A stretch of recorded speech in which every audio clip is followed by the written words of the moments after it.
Halo pemirsa, selamat datang di Investa News. Kembali lagi bersama saya Iga Dias Retnandalas yang akan menemani Anda selama beberapa menit ke depan untuk membahas seputar dunia investasi edisi Kamis 19 Mei 2022. Berita pertama pada hari ini, indeks harga saham gabungan ditutup menguat pada perdagangan Rabu 18 Mei. IHSG terpantau pada posisi 6.793,41 atau melesat 2,24%.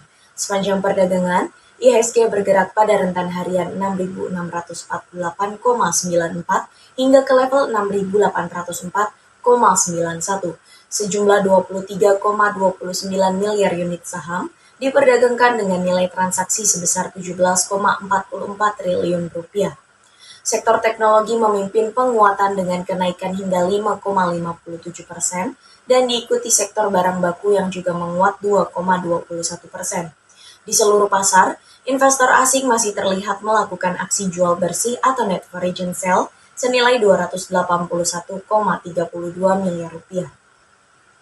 Investor asing tercatat banyak menjual saham PT Merdeka Copper Gold dengan nilai sell 106,88 miliar rupiah. Menyusul di belakangnya ada saham PT Bukit Asam yang dijual asing senilai 104,89 miliar rupiah dan saham PT Alo Bank Indonesia sebesar 94,35 miliar rupiah. Sementara itu, ada saham PT Bank Negara Indonesia justru masih diborong asing dengan net buy 129,39 miliar rupiah. Kemudian terdapat juga saham PT Kalbe Farma yang dibeli asing sebesar 113,41 miliar rupiah dan saham PT Unilever Indonesia dengan net foreign buy 71,97 miliar rupiah. Kenaikan bursa saham Wall Street menjadi katalis positif bagi IHSG setelah data retail Amerika Serikat menunjukkan hasil sesuai dengan ekspektasi pasar, yakni menguat 0,9% pada April 2022. Sedangkan dari dalam negeri, Badan Pusat Statistik merilis neraca dagang Indonesia per April 2022 yang mencatat ekspor naik 47,76% secara tahunan menjadi 27,32 miliar US dollar atau tertinggi sepanjang masa. Hal tersebut terutama berasal dari ekspor produk pertambangan yang mencapai 6,41 miliar US dollar atau tumbuh 182,48% secara tahunan. Ekspor bahan bakar mineral yang termasuk batu bara di dalamnya pun tercatat 14.143,9 juta US dollar, naik 78,14% secara tahunan. Berita selanjutnya datang dari proyeksi IHSG, indeks harga saham gabungan kembali melanjutkan penguatannya kemarin. IHSG ditutup menguat 2,24% ke level 6.793,41. Penguatan indeks saham masih berpotensi berlanjut pada hari ini. Ini terlihat dari indikator teknikal IHSG menurut analis Pintraco Sekuritas Paldi Kurniawan. Secara teknikal, rebound yang terjadi pada perdagangan kemarin memvalidasi Golden Cross pada stokastik RSI dan mendorong terjadinya Golden Cross di indikator MACD.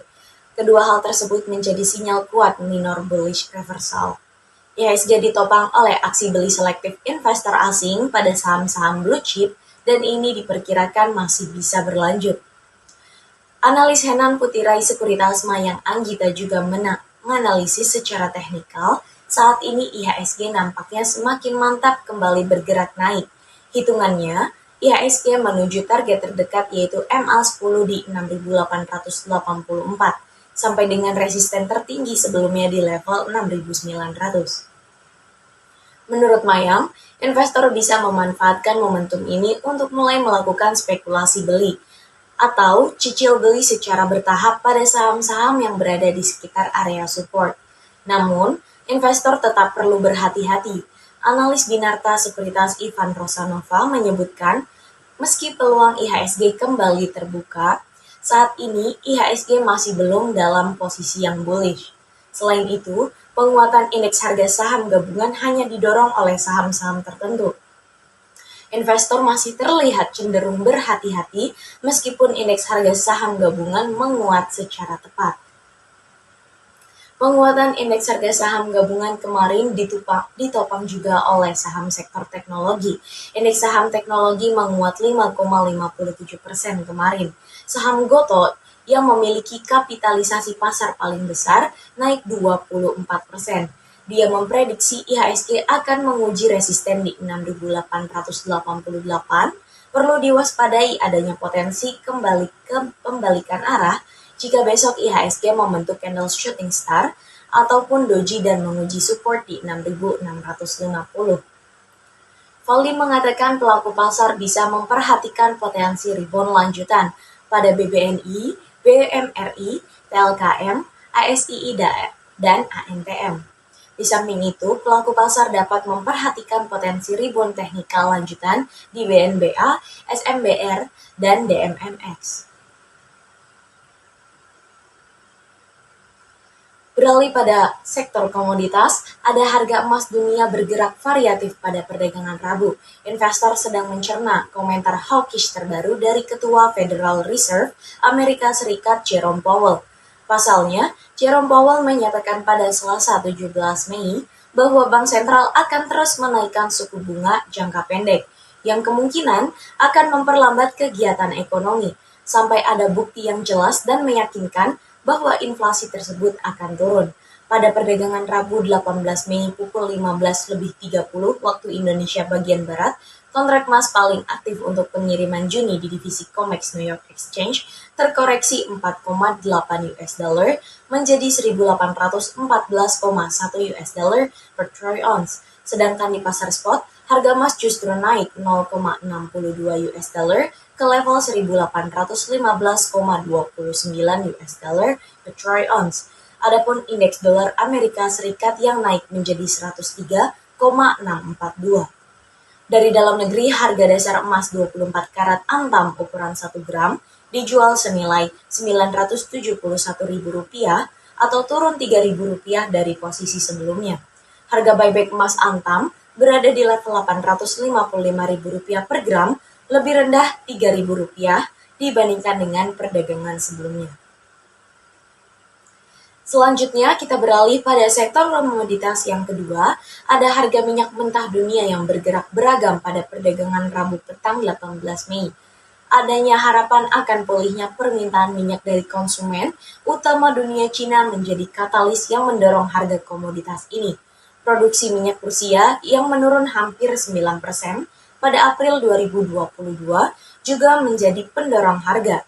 Akan tetapi kegagalan Uni Eropa untuk membujuk Hungaria agar menyetujui embargo minyak Rusia menjadi faktor yang memberatkan harga minyak. Pada perdagangan Rabu petang 18 Mei 2022, pukul 15.25 waktu Indonesia bagian Barat, harga minyak West Texas Intermediate untuk pengiriman Juni 2022 melemah 0,89% menjadi 111,40 US dollar per barel di New York Mercantile Exchange. Harga minyak mentah Brent untuk pengiriman Juli 2022 menguat 1,27% menjadi 113,35 US dollar per barel di London ICE Futures Exchange. Sementara itu, pasar minyak global mulai kembali menunjukkan sinarnya menyusul ekspektasi pemulihan permintaan setelah Cina melonggarkan pembatasan COVID-19 secara bertahap. Otoritas di Cina berencana mengakhiri lockdown yang telah berlangsung lebih dari 6 pekan.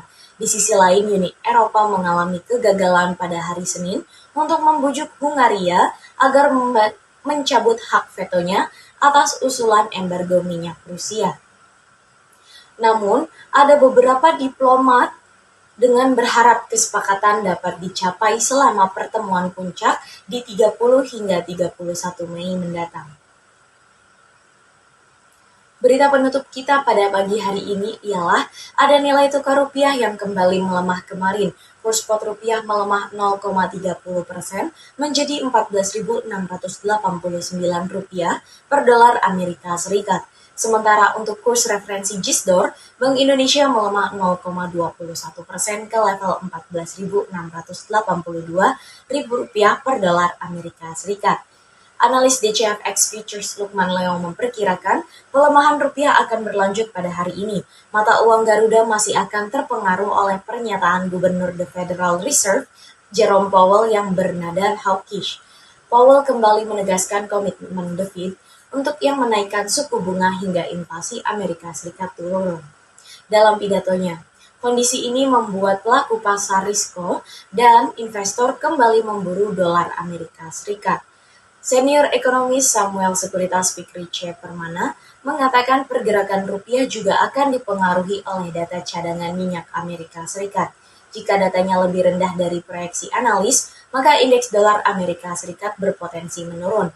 Fikri memprediksi hari ini rentan pergerakan rupiah ada di 14.595 hingga 14.795 rupiah. Sementara, menurut hitungan Lukman, rupiah akan bergerak di rentan 14.600 rupiah hingga 14.800 rupiah per dolar Amerika Serikat.